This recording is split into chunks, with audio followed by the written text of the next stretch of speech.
Hello students, welcome back to your own channel, that is Darshan Academy. So today's topic of discussion is mechanism of breathing. तो आज हम ये topic पढ़ने वाले हैं जिसका नाम है mechanism of breathing. Mechanism of breathing में हम क्या देखेंगे, किस तरीके से हम सांस अंदर लेते हैं, किस तरीके से हम सांस बाहर छोड़ेंगे। भाई ऐसा क्या मैकेनिज्म होता है कि सांस जो है वो अंदर ली जाती है या फिर सांस जो है हम बाहर छोड़ रहे हैं, मतलब ऑक्सीजन अंदर ले रहे हो, कार्बन डाइऑक्साइड को क्या कर रहे हैं हम बाहर छोड़ रहे हैं। तो उसका मैकेनिज्म आज हम पढ़ने वाले हैं, वो हमारे लिए नीड पॉइंट ऑफ व्यू से भी इम्पॉर्टेंट है। सबसे पहले हम देखेंगे ब्रीदिंग। तो ब्रीदिंग के अंदर दो स्टेप्स होती है, एक होता है, दो स्टेजेस हमें देखने को मिलेगा। एक होगा इंस्पायरेशन, क्या होगा इंस्पायरेशन, और जो दूसरा उसको हम क्या बोलते हैं एक्सपायरेशन।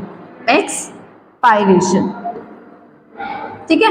एक्सपायरेशन को ही हम एक्सेलेशन भी बोल सकते हैं, इसी को हम क्या बोल सकते हैं एक्सेल बोल सकते हैं, और इसी को हम इनहेल बोल सकते हैं। क्या बोल सकते हैं इनहेल। इतनी बात क्लियर है। तो इंस्पायरेशन हम किसको बोलेंगे, तो atmospheric air is drawn in, atmospheric air is drawn in, मतलब एटमॉस्फेरिक एयर अगर हम अंदर लेते हैं उस प्रोसेस को हम क्या बोलेंगे इंस्पायरेशन। और अगर alveolar air is drawn out is called expiration. इतनी बात ये क्लियर है। तो सांस अंदर लेना मतलब क्या होता है इंस्पायरेशन, सांस बाहर छोड़ना उसको हम क्या बोलेंगे एक्सपायरेशन। अब इन दोनों की अगर मैं बात करूं तो जो इंस्पायरेशन होता है ना, क्या देखेंगे हम इंस्पायरेशन का प्रोसेस देखेंगे। तो इंस्पायरेशन जो होती है वो एक एक्टिव प्रोसेस होती है। क्या होती है एक्टिव प्रोसेस। अब देखो इंस्पायरेशन में आपको थोड़ा एनर्जी लगेगा क्योंकि मसल्स जो होंगी वो क्या होंगी कॉन्ट्रैक्ट होंगी। क्या होंगी मसल्स कॉन्ट्रैक्ट होंगी। तो इंस्पायरेशन में एनर्जी लगता है, इसीलिए ये कैसी प्रोसेस है, ये एक्टिव प्रोसेस है। कैसी प्रोसेस है एक्टिव प्रोसेस है। और ये कितनी देर की प्रोसेस होती है, सिर्फ और सिर्फ 2 सेकेंड की प्रोसेस होती है। कितने सेकेंड की प्रोसेस होगी 2 सेकेंड की। इतनी बात क्लियर है। अब मैं आपको एक एनिमेशन दिखाऊंगी, उस एनिमेशन को देख के आपको समझ में आएगा कि इंस्पायरेशन कहाँ हो रहा है और एक्सपायरेशन कहाँ हो रहा है। तो ध्यान से देखो, ये हम अंदर ले रहे हैं, हवा जब भी अंदर लेंगे तो हमारे रिब्स जो है वो बाहर की तरफ जा रहे हैं। देखो अभी आप अपने चेस्ट पे हाथ रखो, हाथ रखने के बाद में तेजी से सांस लो, है ना। जैसे आप सांस लोगे तो आपके रिब्स कहाँ जा रहे हैं बाहर की तरफ। तो देखो सांस लो अंदर तो रिब्स जो है वो बाहर की तरफ जा रहे हैं। सभी बच्चे एक साथ करें, सांस लें तो सांस लेते टाइम क्या हो रहा है रिब्स जो है वो बाहर की तरफ जा रहे हैं। तो उसको हम क्या बोलेंगे इंस्पायरेशन। क्या बोलेंगे इसको हम इंस्पायरेशन। ओके देखो सबसे पहले तो हम यही बात करेंगे कि भाई कौन कौन सी मसल्स या कौन कौन से स्ट्रक्चर्स जो हैं वो ब्रीदिंग में हेल्प करेंगे। तो सबसे पहले हम यही लिखेंगे कि स्ट्रक्चर हेल्प्स इन ब्रीदिंग, है ना। ब्रीदिंग में कौन कौन से स्ट्रक्चर्स जो है वो हमारी मदद करेंगे। तो सबसे पहले अगर मैं बात करूंगी तो आपके रिब्स, है ना, रिब्स जो है वो हेल्प करेंगे। कौन मदद करेगा रिब्स। दूसरी चीज जो है, अब रिब्स क्या है एक तरीके से बोन्स है, तो बोन्स अपने आप काम करेगी। क्या बोन्स को काम कराने के लिए उसके ऊपर क्या प्रेजेंट रहती है मसल्स। जैसे मान लो मेरा ये हाथ है, ये हाथ से मुझे कोई भी चीज उठाना है या रखना है तो ये बोन्स ने नहीं काम करा है, बोन्स से जो अटैच्ड मसल्स हैं उन्होंने ये काम करवाया है। किससे बोन से। तो दूसरी चीज कौन मदद करेगी मसल्स। कौन मदद करेगा मसल्स। अच्छा तो जैसे अगर हम बात करें, ये आपका स्टर्नम है ना, दिस इज योर स्टर्नम, और स्टर्नम के आसपास इस तरीके से आपकी क्या अटैच रहती है रिब्स, है ना। ये एक रिब, ये दूसरी रिब, ये तीसरी रिब, ऐसे करके रिब्स जो है वो अटैच रहती है। तो मैं बोल रही हूँ रिब्स जो है वो तो मदद करती ही करती हैं। अब रिब्स जो है वो अपने आप मूव नहीं करेंगी, रिब्स जो है वो अपने आप मूव नहीं करेंगी, उसको यहाँ पे कुछ मसल्स प्रेजेंट रहती हैं, वो मसल्स मदद कराती है। अब देखो रिब्स के बीच में ये मसल रहती हैं, इसीलिए इसको हम क्या नाम देते हैं इंटरकोस्टल मसल। क्या नाम देंगे इंटरकोस्टल मसल। इंटर इसीलिए क्योंकि बीच में प्रेजेंट है, और कोस्टल मतलब होता है रिब्स। कोस्टल मतलब क्या होता है रिब्स। तो रिब्स के बीच में जो मसल होगी उसको हम क्या नाम देंगे इंटरकोस्टल मसल। अब इंटरकोस्टल मसल भी जो होती है वो 2 तरीके की होती है, एक होता है एक्सटर्नल इंटरकोस्टल मसल और दूसरी जो होती है वो होती है इंटरनल इंटरकोस्टल मसल। अब इंटरनल इंटरकोस्टल मसल किसको बोलेंगे? जो ऊपर की तरफ होगी, मतलब ये ऊपर की तरफ जो है उसको हम क्या नाम दे रहे हैं? External intercostal muscle. इनके नीचे जो प्रेजेंट रहती है, इनके जो नीचे प्रेजेंट रहेगी उसको हम क्या नाम देंगे? Internal intercostal muscle. इतनी बात क्लियर है? तो हमने ये बोला कि structures which help in breathing, कौन कौन से स्ट्रक्चर है? पहले हमने बात कर ली रिब्स, दूसरी हमने बात कर ली मसल्स। कौन सी मसल? इंटरकोस्टल मसल्स, ये उसमें मदद कर रही है। तीसरा जो हम बात करेंगे that is the most important part, that is diaphragm. क्या बोलेंगे इसको हम? डायफ्राम। ठीक है, तो यहाँ पे एक मसल प्रेजेंट रहती है जो हमें पता है, ये इस तरीके से एक मसल प्रेजेंट रहती है जिसको हम क्या नाम देते हैं? डायफ्राम। नॉर्मली ये कैसे स्ट्रक्चर रहता है? डोम शेप, इसको हम क्या बोलेंगे? डायफ्राम। ठीक है, तो हम क्या बोल रहे हैं? मैकेनिज्म ऑफ ब्रीदिंग में कौन कौन से स्ट्रक्चर्स हेल्प करेंगे? सबसे पहला रिब्स, दूसरा एक्सटर्नल इंटरकोस्टल मसल या फिर इंटरनल इंटरकोस्टल मसल्स, और तीसरा दैट इज डायफ्राम, है ना। चलो, तो सबसे पहले हम किसके बारे में पढ़ना शुरू करेंगे? इंस्पायरेशन के टाइप पे। तो इंस्पायरेशन में सबसे पहले मैं लिख दूं यहाँ पे रिब्स, दूसरा हमारे इंटरनल इंटरकोस्टल मसल, और तीसरा इज डायफ्राम। तो ये सब हमारी मदद कर रही है। तो जो ब्रीदिंग का जो मैकेनिज्म होता है उसका सबसे पहला जो प्रिंसिपल है, अगर मैं बात करूं प्रिंसिपल की, जो मैकेनिज्म ऑफ ब्रीदिंग का जो प्रिंसिपल है वो प्रिंसिपल क्या है? अगर मैं प्रिंसिपल की बात करूंगी तो प्रिंसिपल क्या है? कैसे मैकेनिज्म ऑफ ब्रीदिंग होगी? तो हम जनरली देखते हैं बायोलॉजी में हमें एक्सेप्शंस हमेशा देखने को मिलता है, लेकिन फिजिक्स में कभी भी एक्सेप्शन नहीं होता है। हवा हमेशा कहाँ से कहाँ तक जाती है?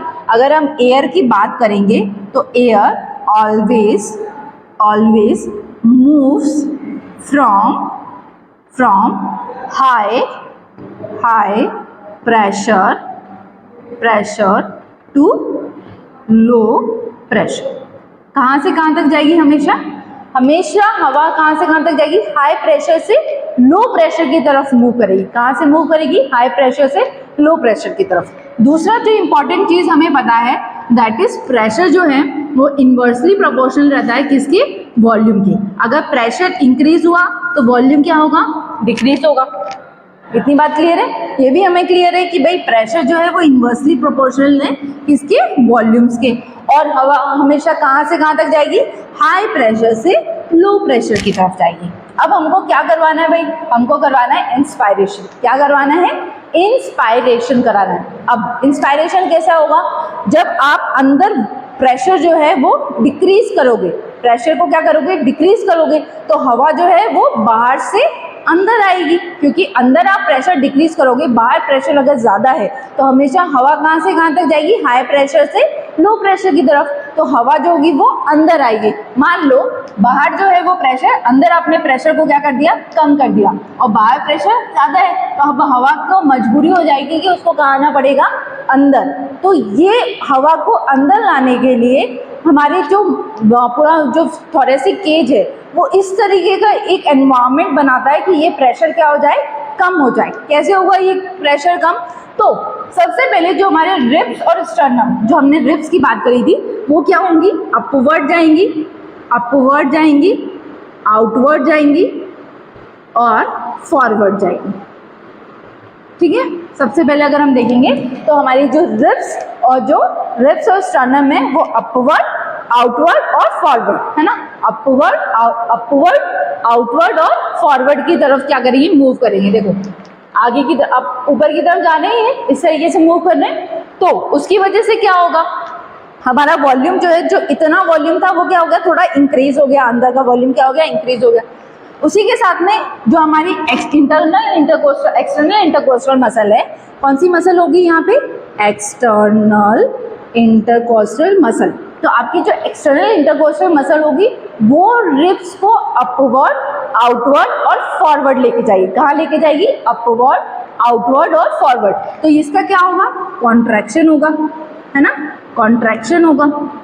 अब ये मसल जब कॉन्ट्रैक्ट होगी तो हमारे रिब्स जो है वो अपवर्ड, आउटवर्ड और फॉरवर्ड जाएंगे। फिर उसके बाद में अब देखो यहाँ पे मान लो ये पहले इतना था, ये जो था वो इतना था, लेकिन ये रिब्स के ऐसे आउटवर्ड जाने के कारण हमारा जो लंग्स है वो तो एक स्पॉन्जी टिश्यू का बना हुआ है, स्पॉन्जी है। जैसे ही रिब्स बाहर की तरफ स्ट्रेच होंगी तो लंग्स भी जो होगा वो अपने आप बाहर की तरफ स्ट्रेच हो जाएगा। तो ये कितना हो जाएगा, इतना बड़ा हो जाएगा, है ना। देखो ध्यान से देखना, ये इतना बड़ा हो गया, पहले कितना बड़ा था, इतना बड़ा था। जैसे ही रिब्स बाहर की तरफ मूव करी तो ये जो है वो अंदर का जो सरफेस है वो क्या हो गया, बड़ा हो गया, ये इतना बड़ा हो गया। अब बताओ मुझे, जब ये इतना बड़ा हो गया साइड से तो इसका वॉल्यूम इंक्रीज हुआ कि नहीं हुआ, वॉल्यूम इंक्रीज हुआ। अब डायफ्राम जो होगा वो क्या होगा, कॉन्ट्रैक्ट होगा, डायफ्राम भी क्या होगा, कॉन्ट्रैक्ट होगा। अब कॉन्ट्रैक्ट होगा तो क्या हो जाएगा, फ्लैट हो जाएगा।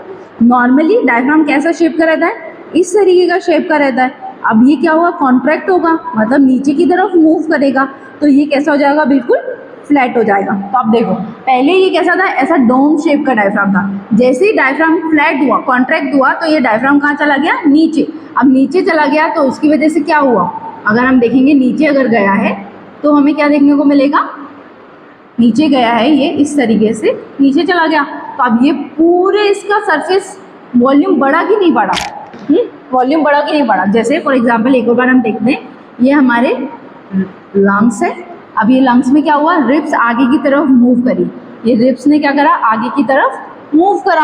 अब रिब्स ने जैसे ही आगे की तरफ मूव करा, दिस इज योर लंग्स, है ना, ये आपके लंग्स है। रिब्स ने क्या करा, आगे की तरफ मूव कर दिया। अब रिब्स जैसे ही आगे की तरफ मूव हुई तो ये कितना बड़ा हो गया, इतना बड़ा हो गया, है ना, ऐसे इतना बड़ा हो गया। अब ये जो डायफ्राम होगा वो भी क्या होगा, नीचे की तरफ मूव करेगा। तो डायफ्राम मूव करेगा तो वो कैसा हो जाएगा, फ्लैट।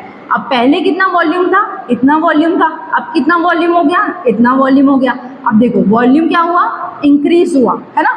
अब ये सारी प्रोसेस हुई तो उसके कारण क्या हो गया, वॉल्यूम इंक्रीज हो गया। अब वॉल्यूम इंक्रीज हुआ तो अंदर का प्रेशर डिक्रीज हुआ कि इंक्रीज हुआ, ऑफ कोर्स डिक्रीज ही होगा। तो अंदर का जो प्रेशर है वो कम हो गया।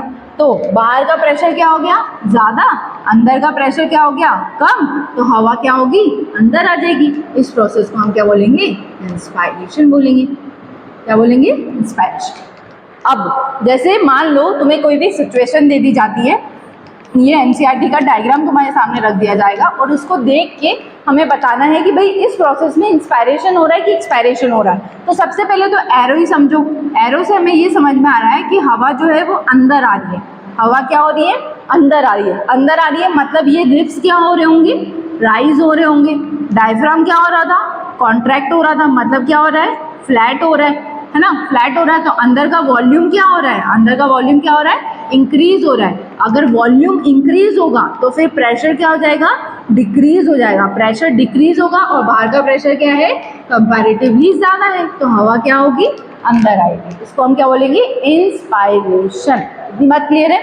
अब यही सारी चीज़ हमें किस में देखने को मिलेगी, एक्सपायरेशन में देखने को मिलेगी। अब देखो एक्सपायरेशन में क्या होगा, हमें पता है एक्सपायरेशन जो है वो एक पैसिव प्रोसेस है। कैसी प्रोसेस होगी, पैसिव प्रोसेस है ना, अपने आप हो जाएगा। इसमें आपको कोई एनर्जी लगेगा क्या, उसमें मसल्स कॉन्ट्रैक्ट हो रही थी। अब मसल अगर कॉन्ट्रैक्ट हो रही तो एनर्जी लगेगी, इसीलिए कैसी प्रोसेस थी, एक्टिव प्रोसेस थी।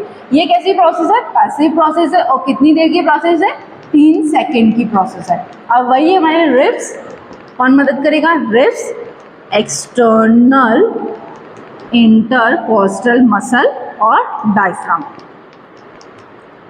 है ना। तो हमने देखा कि हमारे नॉर्मल ब्रीदिंग में हमको कौन कौन मदद कर रहा था, जो नॉर्मल ब्रीदिंग है उसमें हमको कौन कौन मदद कर रहा था, एक्सटर्नल इंटरकोस्टल मसल, रिब्स और डायफ्राम, है ना। अभी हम फोर्सफुल ब्रीदिंग की बात नहीं कर रहे हैं, हम किसकी बात कर रहे हैं, नॉर्मल ब्रीदिंग की बात कर रहे हैं। तो इससे पहला वाला जो था उसमें हमने क्या देखा था, रिब्स क्या हो रही थी, अपवर्ड, आउटवर्ड और फॉरवर्ड जा रही थी। कैसे जा रही थी, अपवर्ड, आउटवर्ड और फॉरवर्ड जा रही थी, अपवर्ड, आउटवर्ड और फॉरवर्ड। इसके अंदर अगर हम देखेंगे तो जो हमारी रिब्स रहेंगी वो बैक टू नॉर्मल पोजीशन, क्या हो जाएगा, बैक टू नॉर्मल पोजीशन, अपनी नॉर्मल पोजीशन के ऊपर आ जाएगी। और आपके जो एक्सटर्नल इंटरकोस्टल मसल है वो क्या हो जाएंगे, रिलैक्स हो जाएंगे। क्या हो जाएंगे, रिलैक्स हो जाएंगे। ये रिलैक्स हो जाएंगे तो ये रिब्स जो है वो back two is normal position. Diaphragm क्या हो जाएगा, वो भी क्या हो जाएगा, रिलैक्स्ड हो जाएगा। मतलब जो डायफ्राम फ्लैट हो गया था वो वापस अपना कौन सा शेप बना लेगा, डोम शेप। ऐसा शेप बना लेगा, डोम शेप। अब देखो अगर हम बात करें तो क्या हो रहा है, अगर ये रिब्स जो है वो वापस अपनी बैक टू नॉर्मल पोजीशन पे आ गई, डायफ्राम जो है वो वापस ऊपर की तरफ चला गया और उसने अपना डोम शेप बना लिया, और ये जो है वो वापस क्या हो गया, अपनी सब नॉर्मल पोजीशन पे आ गई, तो अंदर का वॉल्यूम इंक्रीज हुआ कि डिक्रीज हुआ, तो अंदर का वॉल्यूम क्या हो गया, डिक्रीज हो गया। जैसे मान लो हमने बात करी ये इंस्पायरेशन के टाइम पे इतना बड़ा था और फिर सब अपनी back to their normal position, सब अपनी नॉर्मल पोजीशन पे चले गए। अब क्या हो गया, पहले इतना वॉल्यूम था, अब क्या हो गया है, अब हमको क्या देखने को मिल रहा है कि ये सब अपनी नॉर्मल पोजीशन पे आ गए, तो ये वापस कैसा हो गया, ये रिब्स जो है वो वापस अपनी back to normal position, diaphragm अपने वापस नॉर्मल पोजीशन पे चला गया, तो अंदर का वॉल्यूम क्या हो गया, वॉल्यूम क्या हो गया, कम। अगर वॉल्यूम कम हो जाता है, अगर वॉल्यूम जो है वो कम हो जाएगा तो प्रेशर क्या हो जाएगा, इंक्रीज हो जाएगा। तो बाहर का प्रेशर जो है वो तो स्टेबल है, लेकिन अंदर का प्रेशर हमें कम ज़्यादा करना पड़ेगा ताकि इंस्पायरेशन और एक्सपायरेशन हो। तो अब अंदर का प्रेशर क्या हो गया है, इंक्रीज हो गया है कंपैरेटिवली बाहर के प्रेशर से। तो बाहर का प्रेशर क्या हो गया है, कम है, और अंदर का प्रेशर क्या हो गया, इंक्रीज हो गया, क्योंकि उन्होंने इस तरीके का एक एनवायरनमेंट क्रिएट करा। तो अंदर का प्रेशर क्या हो गया, इंक्रीज हो गया। तो हवा को मजबूरी में कहाँ जाना पड़ेगा, बाहर, क्योंकि हमेशा हाई प्रेशर कि ये वाला जो प्रोसेस होता है, मतलब ये देखो इसको हम क्या बोलेंगे, एंटीरियर, और इसको मैं बोलूँगी पोस्टीरियर, ठीक है। इसको मैं बोलूँगी वेंट्रल, मतलब आगे की तरफ, और इसको मैं बोलूँगी डॉर्सल, ठीक है। अब ये देखो रिब्स जो है वो इंस्पायरेशन के टाइम पे रिब्स जो है वो आउटवर्ड, अपवर्ड और फॉरवर्ड जा रही है। तो ये देखो आउटवर्ड, अपवर्ड और फॉरवर्ड गई, तो वॉल्यूम जो है वो क्या हुआ, इंक्रीज हुआ। वॉल्यूम क्या हुआ, इंक्रीज हुआ। दिख रहा है आपको वॉल्यूम इंक्रीज होते हुए, तो ऐसा वॉल्यूम इंक्रीज हुआ। मतलब कौन से एक्सिस पे वॉल्यूम इंक्रीज हुआ, ये वेंट्रल और ये डॉर्सल, है ना। तो कौन से एक्सिस पे इंस्पायरेशन में वॉल्यूम इंक्रीज होता है, तो इंस्पायरेशन के दौरान वॉल्यूम इंक्रीज होता है जो रिब्स के आउटवर्ड, अपवर्ड और फॉरवर्ड जाने के कारण। तो कौन से एक्सिस पे इंक्रीज होगा, वेंट्रल डॉर्सल एक्सिस पे वॉल्यूम क्या होगा, इंक्रीज होगा, है ना। अगर रिब्स अगर आउटवर्ड, अपवर्ड और फॉरवर्ड जाएगी तो कौन से एक्सिस पे इंक्रीज होगा, वेंट्रल डॉर्सल एक्सिस पे इंक्रीज होगा। अब दूसरी बात देखो, आपके अगर आपका डायफ्राम फ्लैट हो रहा है, क्या हो रहा है, डायफ्राम फ्लैट हो रहा है, ठीक है।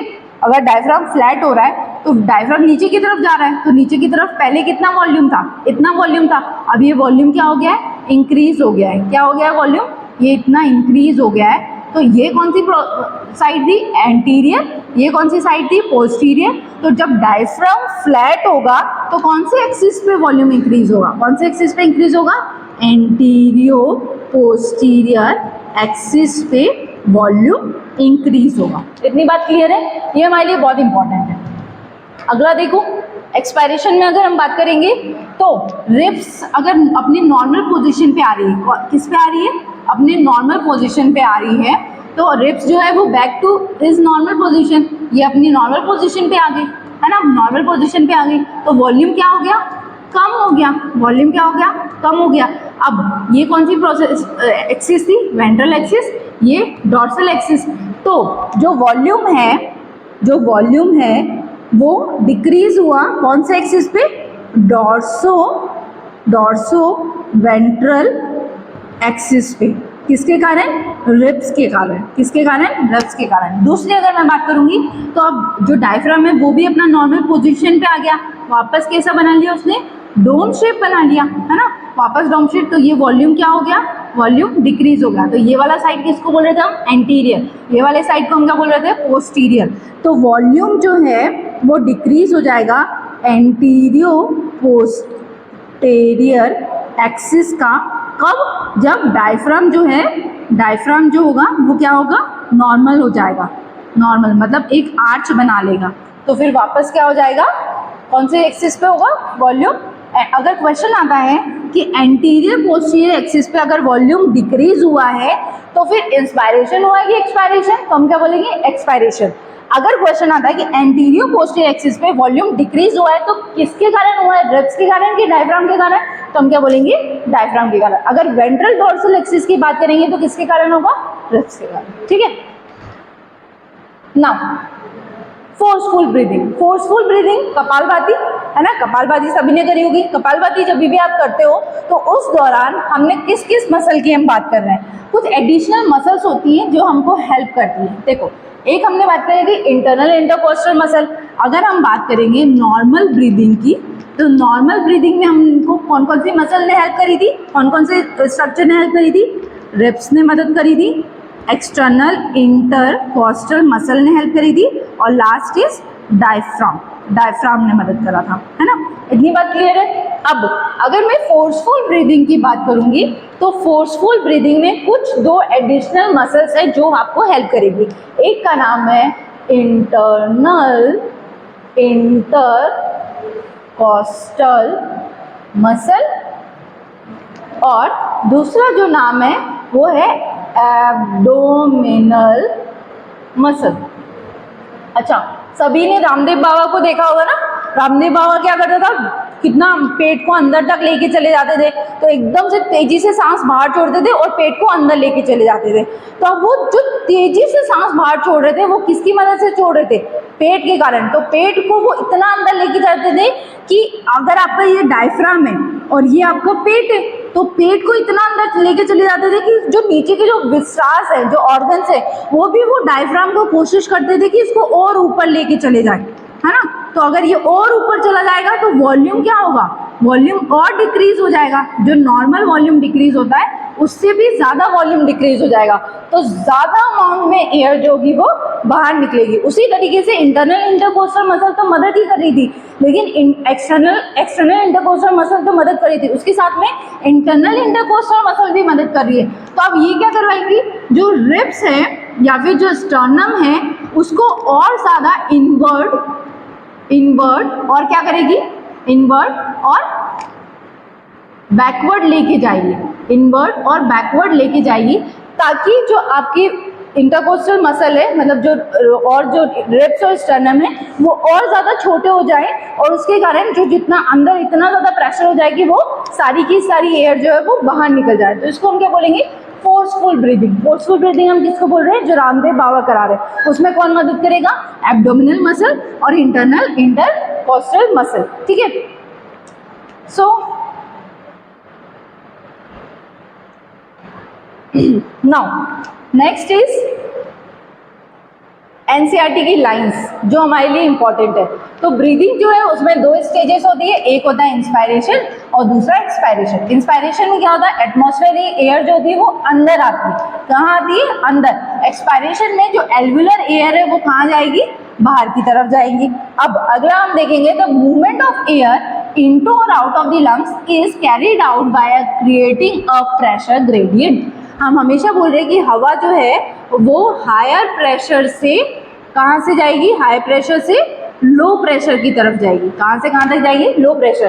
तो लंग्स और एटमॉस्फेयर के बीच में एक प्रेशर ग्रेडियंट बनाया जाता है। अगर लंग्स के अंदर प्रेशर ज़्यादा होगा और बाहर प्रेशर तो स्टेबल ही है, तो अगर लंग्स के अंदर प्रेशर ज़्यादा होगा तो हवा बाहर चली जाएगी, अगर बाहर प्रेशर ज़्यादा, लंग्स के अंदर प्रेशर अगर कम है तो हवा अंदर आ जाएगी। ठीक है, तो हमेशा हाई प्रेशर से लो प्रेशर। इंस्पायरेशन में क्या होगा, अगर हम बात करेंगे इंस्पायरेशन की, तो it can occur if the pressure within the lungs, मतलब इंट्रापल्मोनरी प्रेशर, बताओ pressure within the lungs अगर कम होगा तो हवा अंदर आएगी, कि pressure within the lungs अगर ज्यादा होगा तो अंदर आएगी।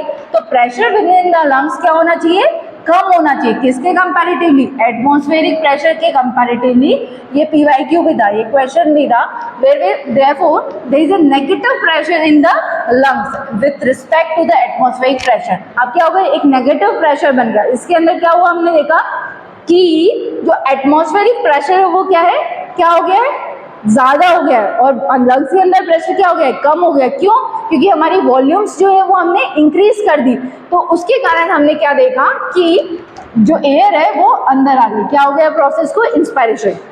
उसी तरीके से हमको किस में देखने को मिलता है, एक्सपायरेशन में क्या होगा, इंट्रा पल्मोनरी प्रेशर जो होगा वो क्या हो जाएगा, बहुत ज्यादा, क्योंकि सब अपनी नॉर्मल पोजीशन पे आ जाएंगे, जिसके कारण अंदर का वॉल्यूम क्या हो जाएगा, कम, प्रेशर क्या हो जाएगा, बहुत ज्यादा, बाहर के प्रेशर के कंपैरेटिवली अंदर का प्रेशर क्या हो गया, बहुत ज्यादा, तो हवा जो होगी वो अंदर से बाहर चली जाएगी, जिसको हम क्या बोलेंगे, एक्सपायरेशन। क्या बोलेंगे उसको हम, एक्सपायरेशन। ओके, अब देखो इसके साथ में कौन मदद कर रहा है, ये पूरी प्रोसेस कराने में कौन मदद कर रहा है, तो हमने पहले ही बात करी थी, डायफ्राम मदद कर रहा है, और स्पेशलाइज सेट ऑफ मसल होती है जिसका नाम है एक्सटर्नल इंटरकोस्टल मसल और इंटरनल इंटरकोस्टल मसल, जो कि एक ग्रेडियंट करने में मदद करेगी। रिब्स अपने आप मूव नहीं करेगा, लंग्स अपने आप बड़े या छोटे नहीं होंगे, ये रिब्स जो होंगी वो, ये जो मसल्स होंगी, मतलब एक्सटर्नल इंटरकोस्टल मसल और इंटरनल इंटरकोस्टल मसल, वो क्या होंगी, कॉन्ट्रैक्ट और रिलैक्स होंगी। अगर कॉन्ट्रैक्ट होंगी तो अंदर का वॉल्यूम इंक्रीज होगा, अगर रिलैक्स होंगी तो अंदर का वॉल्यूम डिक्रीज हो जाएगा। तो एक्सटर्नल इंटरकोस्टल मसल किसमें मदद कर रही थी, नॉर्मल ब्रीदिंग में, और अगर हम बात करेंगे इंटरनल इंटरकोस्टल मसल की, तो वो किसमें मदद कर रही है, फोर्सफुल ब्रीदिंग, किसमें मदद कर रही है, फोर्सफुल ब्रीदिंग। ठीक है, नाउ नेक्स्ट अगर हम बात करेंगे तो ये किसके बीच में प्रेजेंट है, रिब्स के बीच में, जो हमें पहले से ही पता है। Inspiration is initiated by contraction of the diaphragm which increase the volume of the thoracic chamber in the anterior posterior axis, है ना। तो मान लो ये आपका क्या है, डायफ्राम है, ये आपका लंग्स है, लंग्स के अंदर क्या होगा, डायफ्राम नीचे की तरफ चला गया। अब डायफ्राम नीचे की तरफ चला गया तो वॉल्यूम कौन से एक्सिस पे इंक्रीज हुआ, एंटीरियर पोस्टीरियर एक्सिस पे वॉल्यूम इंक्रीज हो गया, है ना। ये हमारे लिए बहुत इंपॉर्टेंट लाइन्स है। The contraction of the external intercostal muscle, अब क्या होगा, जो आपके रिब्स के बीच में जो इंटरकोस्टल मसल्स प्रेजेंट है, वो इंटरकोस्टल मसल क्या करवाएंगे, आप जो इंटरकोस्टल मसल प्रेजेंट है वो क्या करवाएंगी, कॉन्ट्रैक्शन करवाएगी। अब ये कॉन्ट्रैक्शन कराएगी, उसके कारण क्या होगा, रिब्स जो होंगे वो बाहर की तरफ जाएंगे, तो अंदर जो लंग्स है उसका वॉल्यूम भी क्या हो जाएगा, इंक्रीज हो जाएगा। तो कौन से एक्सिस पे हमें वॉल्यूम इंक्रीज देखने को मिलेगा, अगर रिब्स आउटवर्ड और फॉरवर्ड हो जाएंगी तो कौन से एक्सिस पे देखने मिलेगा, डॉर्सो वेंट्रल एक्सिस पे वॉल्यूम इंक्रीज हो जाएगा। तो the contraction of the external intercostal muscle lift up the ribs और स्टर्नम, रिब्स और स्टर्नम को क्या कर लेंगी, वो ऊपर की तरफ लेके जाएगी, तो उसकी वजह से वॉल्यूम क्या हो जाएगा, इंक्रीज हो जाएगा। किसका, थोरेसिक चैम्बर का, कौन से एक्सिस पे होगा, डॉर्सो वेंट्रल एक्सिस पे, हमने पहले ही देखा था।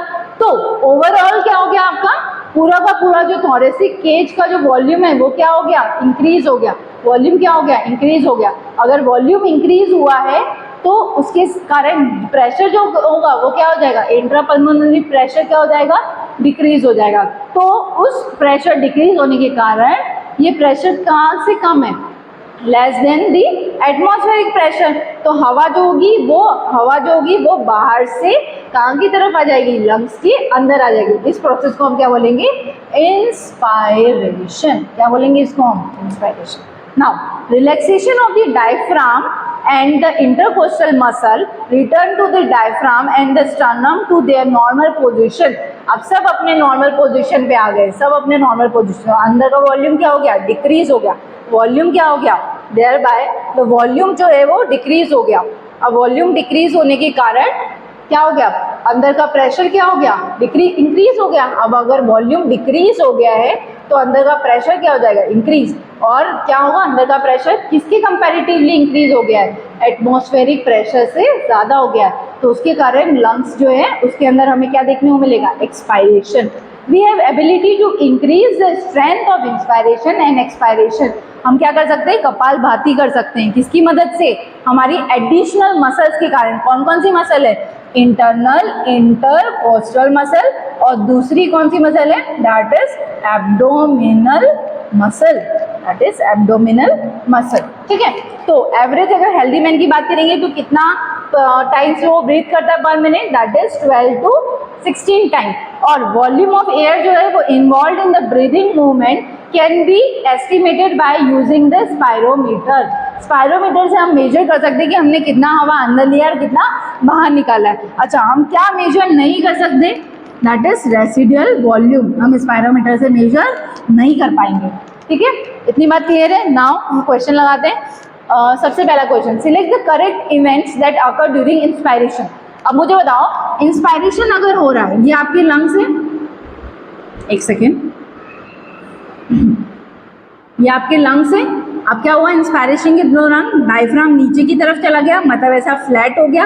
रिब्स जो है वो ऊपर की तरफ चली गई इंटरनल एक्सटर्नल इंटरकोस्टल मसल के कॉन्ट्रैक्शन के कारण, तो ये इतना बड़ा इंक्रीज हो गया, है ना। तो वॉल्यूम क्या हो गया, अंदर का इंक्रीज हो गया और प्रेशर जो है वो डिक्रीज हो गया। ये हो रहा है सब। चलो, तो डायफ्राम का कॉन्ट्रैक्शन होगा क्या, बिल्कुल होगा।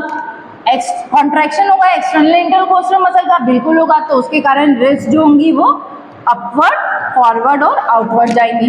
अब पल्मोनरी वॉल्यूम डिक्रीज होगा क्या, तो बताओ पल्मोनरी वॉल्यूम क्या हो रहा है इसके कारण, इंक्रीज। तो ये क्या हो गया, गलत। Last that is intrapulmonary pressure क्या होगा, इंक्रीज होगा। इंट्रापल्मोनरी प्रेशर तो डिक्रीज हो जाएगा। अगर बाहर का प्रेशर जो है वो कंपैरेटिवली ज्यादा है तो उसी के कारण एयर अंदर जाएगी। तो विच of the following is correct, that is first और सेकंड। ठीक है, चलो now next question, select the correct statement, expiration occur due to the external intercostal muscle। मतलब एक्सपायरेशन जो है वो एक्सटर्नल इंटरकोस्टल मसल के कारण हो रही है क्या, भाई एक्सपायरेशन में तो सब लोग रिलैक्स हो गए हैं, तो उसके कारण एक्सपायरेशन हो रहा है। तो ये स्टेटमेंट जो है वो रॉन्ग हो गया है। अगर यहाँ पे लिखा हुआ होता इंस्पायरेशन, अगर यहाँ पे लिखा होता इंस्पायरेशन, तो फिर हम बोल सकते थे कि एक्सटर्नल इंटरकोस्टल मसल के कारण हो रहा है। दूसरा option, intrapulmonary pressure is lower. अगर इंट्रापल्मोनरी प्रेशर अगर कम होगा, अंदर लंग्स के अंदर प्रेशर कम होगा और बाहर प्रेशर जो होगा वो बाहर प्रेशर ज्यादा होगा, तो हवा हमेशा ज्यादा से कम की तरफ जाती है, तो हवा अंदर आएगी, मतलब क्या होगा, इंस्पायरेशन।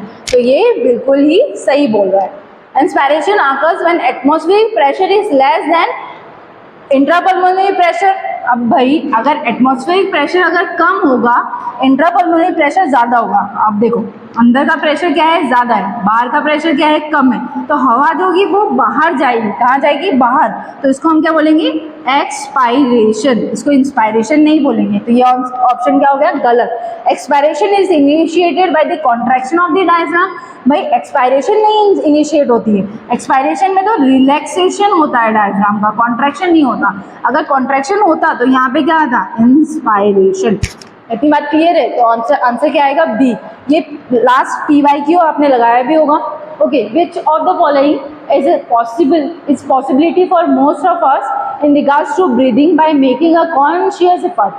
बताओ हमारे ऊपर इतना, हमारे हाथ में है क्या कि हम सिर्फ ऑक्सीजन अंदर ले ले, ऐसा कुछ मेजर कर सकते हो क्या, सिर्फ हवा में सिर्फ ऑक्सीजन अंदर लो, दूसरी कोई भी गैस मत लो, तो ऐसा तो बिल्कुल आप नहीं कर सकते। दूसरा, one can breathe out air through the eustachian tube by closing the nose और माउथ। नहीं, बिल्कुल पॉसिबल नहीं है ना। माउथ और नोज तो आप निकालोगे कैसे, कभी तो आप दोनों हाथ छोड़ देते हो। अगर ऐसा हो पाता तो आपको आप उसी से सांस ले लेते। One can consciously breathe in or breathe out by moving the diaphragm along without moving the ribs at all। बिल्कुल कर सकते हैं। आप अपने रिब्स को मत हिलाओ, सिर्फ नॉर्मल बैठ के सांस लो। डायफ्राम नहीं, रिब्स मूव नहीं भी करोगे तो मोस्ट अप्रोप्रिएट आंसर तो यही लग रहा है। The lungs can be made fully empty. ओहो, फुली एम्प्टी हो जाएंगे तो क्या हो जाएंगे, कोलैप्स हो जाएंगे। कोलैप्स हो जाएगा तो आप खुद ही मर जाओगे, है ना। तो most appropriate answer is C. Air is breathed in, सबसे पहले क्या आएगा, नोज, नॉस्ट्रिल, नोज, ठीक है। फिर आएगा लैरिंग्स, फिर आएगा फेरिंग्स। नहीं, पहले फेरिंग्स आता है फिर लैरिंग्स आता है, तो पहले फेरिंग्स आएगा फिर लैरिंग्स आएगा। फिर उसके बाद में आएगा ट्रैकिया, फिर आएगा bronchi, then bronchioles and lastly alveoli. Okay, now next, by the contraction of the diaphragm.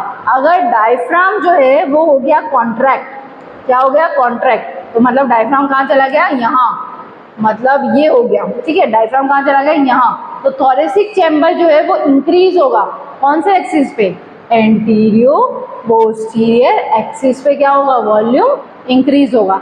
तो एंटीरियो पोस्टीरियर एक्सिस पे आपका वॉल्यूम इंक्रीज होगा। अगर डॉर्सोवेंट्रल बोलते तो क्या होता, रिब्स।